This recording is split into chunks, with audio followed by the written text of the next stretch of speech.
Escola dominical, feita pra mim, pra você. Espaço pra crescer e a Bíblia conhecer, sempre junto com você. Escola dominical, feita pra mim, pra você. Espaço pra crescer e a Bíblia conhecer, sempre junto com você. Graça e paz a todos que nos acompanham no canal Palavra Viva e Fiel. Vamos para a nossa segunda lição do trimestre, em Jó, capítulos 3 a 31. Os diálogos entre Jó, Elifaz, Bildade e Zofar. A leitura bíblica está em Jó, capítulo 19, versículos 1 a 27. Verdade prática nos ensina que a fé de Jó era algo impressionante. Mesmo acusado pelos amigos de pecado oculto, a sua confiança no Senhor continuou inabalável. O texto áureo está muito bem conhecido em Jó capítulo 19, versículo 25. Porque eu sei que o meu Redentor vive e por fim se levantará sobre a terra. Antes de prosseguirmos, curta este vídeo, compartilhe, espalhe a boa semente aos corações. Prossigamos então para o comentário da nossa abençoada lição.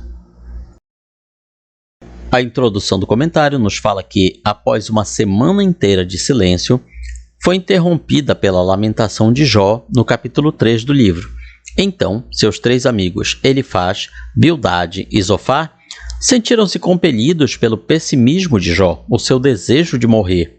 Sentiram-se compelidos a falar e explicar o porquê dos seus sofrimentos. Para eles, o sofrimento do justo, se na realidade ele é justo, é sempre um castigo de Deus pelo pecado.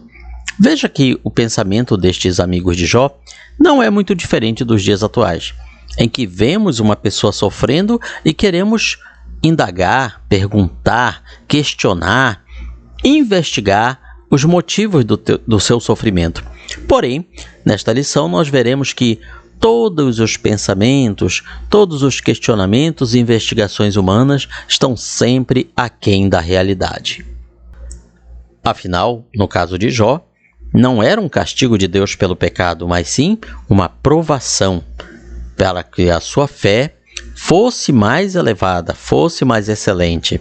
Deus permitiu que o seu servo justo passasse por tudo isso para nos ajudar a entender a grande pergunta: por que sofre o justo? No primeiro tópico, nos fala sobre a reação inicial de Jó. Jó estava sendo observado por uma multidão celestial. Não apenas Deus, mas também o diabo, Satanás, estava a observar todo o desenrolar daquela situação que ele tinha criado com a permissão de Deus. Óbvio que Deus, desde o começo, já sabia qual seria a reação de Jó. Deus é onisciente, mas Satanás não é. Portanto, a reação de Jó, inicialmente, talvez tenha até passado a impressão que no final das contas ele amaldiçoaria a Deus, blasfemaria de Deus e renegaria a sua fé. Jó começa olhando para o passado. Nu saí do ventre da minha mãe, e nu voltarei para lá. Ali ele faz um trocadilho com a questão da mãe terra, querendo dizer que ele tinha vindo de uma mãe humana, mas que ao morrer ele iria sem nada. Seria como se a terra representasse a sua última mãe a acolhê-lo. Mas por fim ele olha para o alto. Bendito seja o nome do Senhor. No capítulo 3, após 7 dias e 7 noites de silêncio, Jó pronuncia a sua primeira fala. Ele começa preferindo não ter nascido. Ele amaldiçoa o dia que nasceu. O desespero de Jó é evidente, é muito grande. Encontra-se rodeado pela dor, sem descobrir até então a razão da sua tormenta. Ele é muito honesto, franco e aberto. A pressão e a tensão acumuladas no seu interior estão altíssimas e a válvula de escape começa a se abrir. Jó expõe os seus malogros numa chuva de imprecações, lamentações e confusão. Em resumo, todo o acontecimento que tinha sobrevindo sobre ele, a perda dos seus filhos, das suas riquezas, da sua saúde, até então Jó não havia extravasado a sua dor da maneira como se esperava.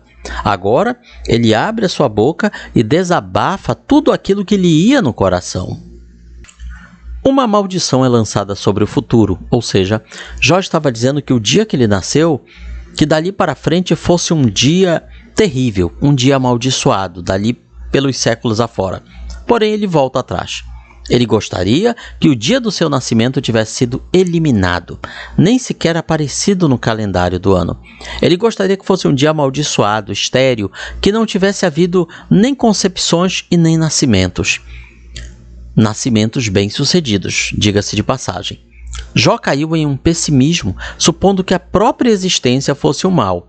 Mas, no capítulo 19, versículo 26, a esperança de uma vida futura brilhou na consciência de Jó. No segundo item do primeiro tópico, nos fala que, após amaldiçoar o dia do seu nascimento e desejar que não tivesse nascido, ele quer a morte. Ele fala ao longo do capítulo 3, desejando a morte como o alívio para as suas dores. Afinal, em termos humanos, tudo que Jó tinha era sua esposa e seus 3 amigos, mas agora estes se voltam contra ele. A sua esposa lhe diz: amaldiçoa a Deus e morre. Era exatamente o que queria Satanás. A sua esposa coloca diante dele essa tentação, talvez até mesmo envolvida pela dor de perder os seus filhos. Lê-se que temos aqui uma grande lição. O inimigo das nossas almas, muitas vezes ele usa pessoas de carne e osso para colocar diante de nós as tentações. Diante da situação que se encontrava, Jó desejou ter nascido morto. Assim ele teria expirado antes que o sofrimento começasse. Para ele, a morte é mais doce do que a vida. Ele imagina os prazeres do Sheol, da sepultura, comparados com a sua sorte atual. A lamentação de Jó nesses versículos gira em torno do porquê sua vida continuava a partir dali. A sua dúvida é: de que adiantou eu viver para chegar nesta situação? Era melhor ter morrido ou não ter nascido. Para ele, a morte no ventre materno ou mesmo um aborto teriam sido a melhor alternativa, pois estaria descansando e não padecendo tão grande tormento. No terceiro item, ele entra com o enigma do sofrimento. Aqui, Jó começa a questionar aquilo que todos nós muitas vezes nos questionamos em momento de desespero. Por que sofremos? Por que se concede luz ao homem, cujo caminho é oculto, e a quem Deus cercou de todos os lados? Por que em vez do meu pão me vêm gemidos, e meus lamentos se derramam como água? Pergunta o patriarca. Esse versículo é o terceiro dos porquês de Jó. O primeiro, por que nasci? O segundo, por que não morri ao nascer? O terceiro, por que não morro agora? Havia em Jó uma mistura de sentimentos, emoções em frangalhos, raciocínio já turbado pelo sofrimento, pelas adversidades que ele não conseguia entender. Nos dias de hoje, talvez alguém dissesse que ele estava possuído pela depressão. O sofrimento faz perder a noção das coisas, leva o sofredor a inverter os valores da vida. Podemos entender essa conversa, este monólogo, este solilóquio de Jó como a expressão de quem estava, pouco a pouco, perdendo a esperança. A cada momento ele vê tudo se agravar, cada dia pior, e ao anoitecer, os horrores noturnos aumentavam o sofrimento por causa dos sonhos provenientes da doença, um delírio mórbido. Dá-nos a entender, portanto, que todo aquele sofrimento, Jó não tinha descanso sequer quando dormia, pois em vez de sonhos, ele tinha pesadelos. Tudo isso, junto às dores físicas, determinava o desassossego, a inquietação, ao ponto de sentir-se perturbado mentalmente. Quando sofremos, podemos dizer e fazer uma porção das coisas das quais nos arrependeremos depois. Contudo, Jó não amaldiçoa a Deus como queria Satanás. Portanto, a reação de Jó é uma lição para nós. Não estamos proibidos de, nos momentos de dor e sofrimento, nós nos entristecermos, nós desabafarmos, nós reclamarmos até mesmo algumas vezes de uma forma mais enérgica. O que não podemos é murmurar. O que não podemos é atribuir a Deus uma culpa que Deus não tem. Pois, se estamos sofrendo, muitas vezes são por erros nossos e outras vezes é por provação de Deus. Mas em tudo isso, não atribuímos nada de falta a Deus. E essa foi a grande vitória de Jó. Vamos ao segundo tópico da lição, os discursos dos amigos de Jó, que compreendem os capítulos 4 até o 18. Após a reação inicial de Jó, seus amigos decidem falar. E o primeiro foi Elifaz. provavelmente indica que ele era o mais idoso, o mais velho dos 3 amigos, o mais respeitado. Esse é o ponto importante do livro quanto ao aspecto da poesia, pois o livro mostra o problema do sofrimento humano através de uma linguagem poética e filosófica. O primeiro item nos fala então de Elifaz, o temanita, ou seja, da terra de Temã. Se intentar alguém falar-te, enfadar-te-ás, quem todavia poderás conter as palavras? A tonalidade da conversa, do argumento apresentado por Elifaz, como ele respondeu? Ele não respondeu à dor do patriarca Jó. Ele tenta curar o coração sofrido e ferido de Jó com a lógica. Porém, é uma lógica desprovida do amor. Uma lógica falsa e acusatória. Quem, sendo inocente, pereceu? Pergunta ele. Ou seja, ele está querendo dizer que nenhum inocente nunca passou por uma situação ruim, uma situação calamitosa. Portanto, se Jó estava passando por essa situação, conclui-se que ele não era inocente, ele não era um justo, ele era culpado. Se Jó sofria, então a culpa era dele, obrigatoriamente. Esse era o resumo da fala de Elifaz. Imagine-se dizer isso para uma pessoa que está passando por grande provação. Logo de início, Elifaz mostra-se impaciente com Jó e as suas interrogações são pura repreensão. Ele mostra seu espírito acusador logo no começo, indicando que Jó não é inocente de pecado e muito menos reto, justo. Julgando superior a Jó, Elifaz continua a perturbar o amigo com palavras duras, sem misericórdia. Ele fala: quanto a mim, ou seja, se eu estivesse no teu lugar, Jó, eu buscaria a Deus e entregaria a ele a minha causa. Sem medir suas palavras, Elifaz afirma que, se estivesse sofrendo como patriarca, entregaria a sua causa a Deus sem murmurar nem reclamar. Isso mostra insensibilidade e arrogância. Uma pessoa que havia perdido tudo que conquistou durante a vida merecia, no mínimo, mais misericórdia e compaixão. O segundo a falar, Bildade. Começa sua fala no capítulo 8. Até quando falarás estas coisas? Pergunta ele a Jó. Até quando as palavras da tua boca serão qual vento impetuoso? Perverteria Deus o direito? Perverteria o Todo-Poderoso a justiça? Bildade é objetivo e analítico no seu discurso acerca de Deus e do homem. Aparentemente ele está falando coisas certas, ou seja, Deus é reto, Deus só faz o bem, Deus só faz aquilo que é bom. Então Deus não pode ser culpado do teu sofrimento, da tua dor. Aparentemente ele começa certo, porém, no meio do seu discurso, ele entra por um caminho errado. Bildade é um moralista. Na sua teologia, não diríamos simples, mas simplista, simplória, tudo pode ser explicado em termos de 2 tipos de pessoa, de homem: o inculpável e o secretamente perverso. Ou seja, para ele, todas as pessoas ou não são culpáveis, não fizeram nada de errado, e aquelas que praticam algo ruim, porém as pessoas não sabem. São os pecados ocultos. Deus faz distinção entre eles ao dar prosperidade a um e destruir o outro. Essa é a tônica de Bildade. Onde está o erro? Será que todos que recebem prosperidade são inculpáveis? São pessoas boas, retas e justas?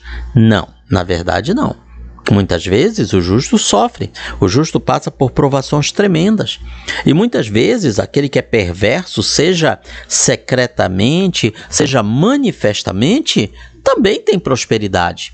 Quando lemos o Salmo 37 e o Salmo 73, nós vemos o salmista justamente questionando tais situações. A discordância entre Jó e seus amigos se torna maior neste primeiro discurso de Bildade. Sim, Bildade ainda falou outras vezes. Bildade não começa tão cortesmente como ele faz, porém acusa Jó abruptamente de ser um falador, um boca grande, alguém que está falando e desabafando coisas sem nexo. Ele diz que Deus não perverteria o direito e a justiça. O que ele quer dizer é que Jó praticou algo injusto, algo errado, e por isso ele estava passando por aquilo, por todo aquele sofrimento, dor e aflição. Veja, portanto, que a fala de Bildade não é muito diferente da de Elifaz. Também não é muito diferente de hoje, quando vemos pessoas passando por necessidades, dificuldades, e eventualmente Quase sempre apontamos o dedo e dizemos: fulano fez alguma coisa para estar passando por tudo isso. Com certeza, algum pecado escondido, alguma maldição na família, algo assim. É desse jeito que nós procuramos justificar o sofrimento das pessoas. E é dessa maneira que os amigos de Jó estavam falando a ele. Para tripudiar sobre a dor do amigo, Bildade ainda diz que os filhos de Jó haviam sido castigados pelos pecados dele, de seu pai. Ou seja, ele estava dizendo: Jó, os teus filhos morreram por tua culpa. Os teus pecados fizeram que teus filhos morressem. Imagine um pai que perdeu 10 filhos de uma forma trágica e rápida, sem chance até de dizer até logo para os seus filhos. Imagine a dor que isso provoca no coração de um pai. E esse era o tipo de discurso de Bildade e também dos demais amigos de Jó. Mais à frente, no capítulo 18, no seu segundo discurso, Bildade equipara Jó aos ímpios, ou seja, Jó, que tinha sido uma pessoa sabidamente justa e reta, a sua fama era conhecida, a sua fama de um homem reto, de um homem justo, de um homem íntegro e honesto, não era só Deus que conhecia, mas as pessoas da sua época conheciam. Mas agora, Bildade está desqualificando Jó, colocando Jó como um dos maiores ímpios. Sendo um tradicionalista, Bildade está satisfeito com as velhas ideias e deixou de dar valor aos pensamentos de Jó porque não concordam com os dele. Bildade está mais preocupado com a sua própria reputação do que com o suprimento da necessidade de Jó. Afinal, o que Jó precisava naquele momento? Consolo. Em vez disso, ele recebe acusações. Tentando defender Deus e sua justiça, Bildade se esquece das necessidades de seu amigo. Ele foi frio, dogmático e insensível. Será que nós, em algum momento, também não nos tornamos como Bildade? E ao invés de consolarmos aqueles que estão passando por dor e sofrimento, será que nós não estamos mais procurando acusar ou de alguma maneira subconsciente até mesmo tripudiar sobre a dor alheia? Terceiro item do segundo tópico, o discurso de Zofar. Ele é o mais severo dos 3 amigos de Jó. Sim, parece impossível, depois do que ele faz e Bildade falaram, mas Zofar consegue ser mais severo ainda do que os outros, mais acusador. Porventura não se dará resposta a esse palavrório? Acaso tem razão o tagarela? Ele estava chamando Jó de tagarela. Será o caso das tuas parolas, tuas falas, fazerem calar os homens? Zombarás tu sem que ninguém te envergonhe? Que começo mais duro, que começo mais severo de alguém que supostamente tinha vindo para consolar uma pessoa que tinha perdido tudo e todos. A mensagem de Zofar para Jó é simples: você está sofrendo porque Deus sabe que você é um pecador em segredo. Por isso, arrependa-se. Zofar acha que o patriarca Jó fala sobre coisas que não entende. Ele está dizendo que Deus é até tolerante demais com Jó e que ele merecia até um castigo maior do que aconteceu. Veja só, imagine, se coloque no lugar de Jó recebendo uma palavra dessas. Zofar não tem compaixão alguma pela situação de Jó. Inicia seus argumentos dizendo que Jó é um tagarela, um falador, alguém que abre a boca e fala sem pensar nas consequências. Visto que Jó não é um pecador manifesto, ou seja, não se conhecia nada que fosse contra a boa fama de Jó, não se conhecia nada que ele tivesse feito de errado ao longo da sua vida, então a única conclusão, o grande insight de Zofar é que Jó deve ser um pecador em segredo e que Deus descobriu os seus pecados e agora o está castigando por eles. Zofar insinua que Jó estava mentindo o tempo todo sobre a sua integridade e que Deus havia castigado Jó até menos do que ele merecia. Sugere que Jó se arrependa dos seus pecados. No capítulo 20, mais adiante, Zofar continua afirmando que Deus certamente castigava os perversos. Nesse ponto ele não está errado. Deus com certeza castiga os perversos. Porém, o que Zofar está dizendo é que todo castigo, todo sofrimento, certamente é castigo por perversidade ou por pecado. Então veja que ele está usando aí uma falácia argumentativa. Ele está trocando a causa pelo efeito. Ele insistiu na culpa de Jó sem ao menos considerar qualquer outra declaração ou prova apresentada pelo acusado. A seguir, no terceiro tópico, temos as respostas de Jó aos seus amigos. Primeiro item, Jó diz que Deus o feriu. É interessante que em momento algum, nem Jó, nem os seus amigos atribuem nenhuma ação a Satanás. Quanta diferença de muitos crentes de hoje que tudo que é de ruim, a primeira palavra que vem nas suas bocas não é Deus, mas sim o diabo. Ou seja, dão, sem até pensar, de forma talvez até não intencional, acabam dando muito cartaz, muito ibope a Satanás, que é justamente o que ele quer. Jó, ele admite, Deus o feriu. Sabei agora que Deus é que me oprimiu e que com sua rede me cercou. Jó tenta defender a razão de suas mágoas e lamentos. Ele se via como um alvo contra o qual o Todo-Poderoso lançou flechas venenosas e elas tinham se cravado no seu corpo. O pavor de Deus o assalta com veemência e sem dó. A frustração de Jó aumenta e o porquê de sua prova continua o atormentando. No capítulo 7, ele fala sobre a inutilidade da sua vida e o aparente enigma da sua situação infeliz. A vida já é curta demais, então qual é o propósito de passar toda uma parte desta vida sofrendo com dor e calamidades? No capítulo 16, Jó responde às acusações de Elifaz com palavras amargas. Tenho ouvido muitas coisas como estas, ou seja, as acusações dos seus amigos. Todos vós sois consoladores molestos, vocês me incomodam. Em vez de vocês consolarem, vocês me incomodam mais ainda. Era o que ele queria dizer. Jó sabe que a sua esperança está se esgotando, mas, e aí é que é o grande diferencial, a sua fé no Altíssimo resiste. Ele crê que Deus o justificará. No capítulo 17, versículo 1, ele parece estar desistindo. O meu espírito se vai consumindo, os meus dias se vão apagando, só tenho diante de mim a sepultura. Ele se sente dominado pelo pessimismo. Portanto, veja que, embora Jó mantivesse a sua fé em Deus, mas em momento algum você vê ele expressar alguma esperança de que Deus pudesse tirá-lo daquela situação. Ele não tinha esperança de ser restaurado à sua antiga condição. Em momento algum você vê ele expressando: eu creio que Deus vai me curar. Eu creio que Deus vai trazer a minha riqueza de volta. Eu creio que Deus vai me dar prosperidade. Você não vê isso na boca de Jó. A única esperança que ele tinha era de morrer.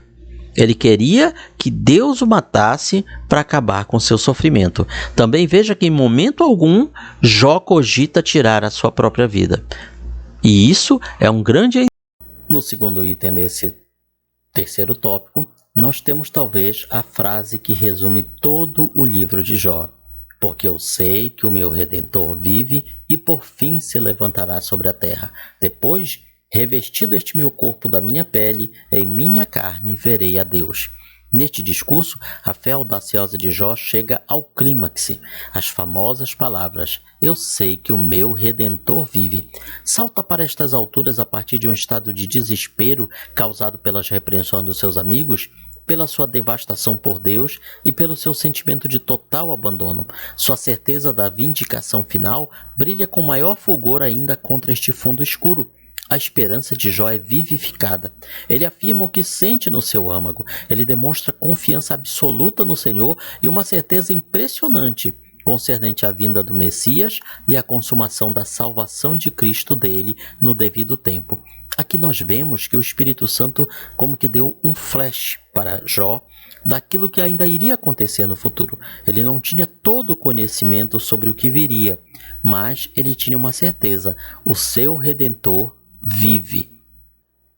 A palavra que Jó utiliza para redentor do hebraico garral, que significa redimir, agir como parente próximo, resgatador, vingar. Então traz a ideia de eu sei que o meu resgatador vive. Era isso que Jó queria dizer. Alguém que vai me resgatar dessa situação. Ele vai me redimir, ou seja, a remissão naquela época se falava era o pagamento de uma dívida. Alguém era vendido como escravo por não conseguir pagar as suas dívidas, até que vinha o garral, o parente próximo, que vinha para pagar a dívida daquela pessoa e tirá-la da situação de escravidão. Mas o garral também era aquele que vingava, era o vingador.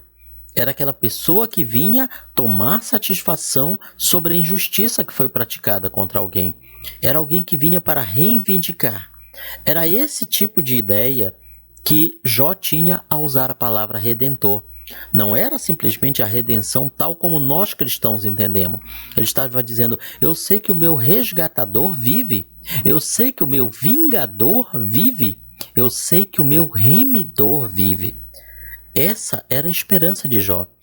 Ele dizia: eu não tenho como me resgatar, eu não tenho como por mim mesmo sair dessa situação, mas tem alguém que pode fazer isso por mim, e essa pessoa está viva, este alguém está vivo, esse alguém é o Deus que eu creio. E sobre quem recai todo este anseio de Jó, que não é só de Jó, mas o nosso também? Quantas vezes queremos que alguém venha nos resgatar da nossa situação? Quantas vezes queremos que alguém venha nos vingar das injustiças sofridas que nós mesmos não temos condição de nos vingar? Esse alguém é Deus, o Deus homem, Cristo Jesus. Portanto, este remidor, este garral que Jó estava falando, ele aponta para o Messias, para Cristo Jesus. Aqui encontramos o grito de vitória, o seu brado final. Encontramos um homem no monturo, no lixão da sua cidade, incompreendido, difamado por amigos sem compaixão, mas que ainda assim declara: o meu Redentor vive, e acrescenta: eu vou vê-lo, eu vê-lo-ei por mim mesmo. Então aqui ele não está se referindo simplesmente a qualquer coisa. Aqui ele já aponta para uma esperança futura da ressurreição. Ele está se referindo a um redentor espiritual e não a um parente humano, não a alguém da sua família que pudesse vir tirá-lo daquela situação. Curiosamente, quando Deus restaura Jó, ele o faz através dos seus parentes, através dos seus familiares. O último discurso de Jó aos 3 amigos é o item 3 do último tópico. Prosseguiu Jó no seu discurso e disse: quem me dera ser como fui nos dias, nos meses passados, como nos dias que Deus me guardava. Aqui ele tem uma espécie de nostalgia, uma saudade pelo que passou, pelos bons tempos que passaram e que para ele nunca mais iam voltar. Quantas vezes somos nós assim também?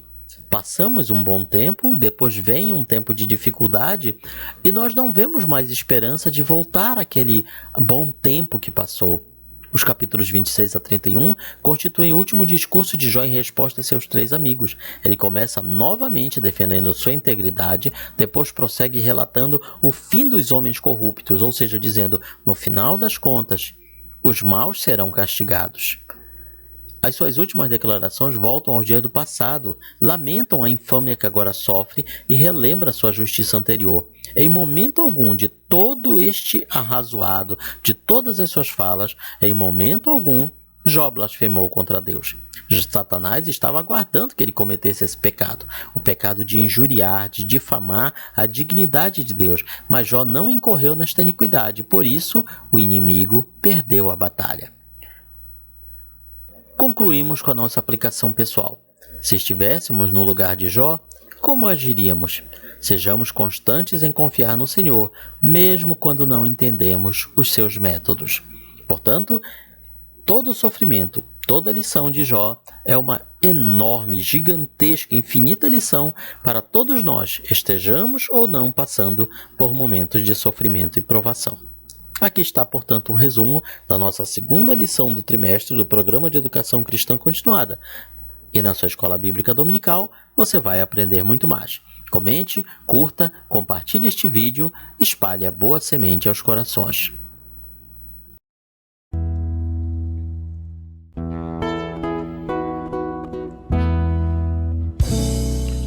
Findou-se o tempo de estudo da escola dominical. Boa lição aprendemos do nosso Pai Celestial. Despede-nos, Jesus Cristo, em tua paz e amor, e nos concede para sempre o teu celeste favor. Aos visitantes e amigos agradecemos também Que a paz de Deus reine em todos, e até domingo que vem. E até domingo que vem. E até domingo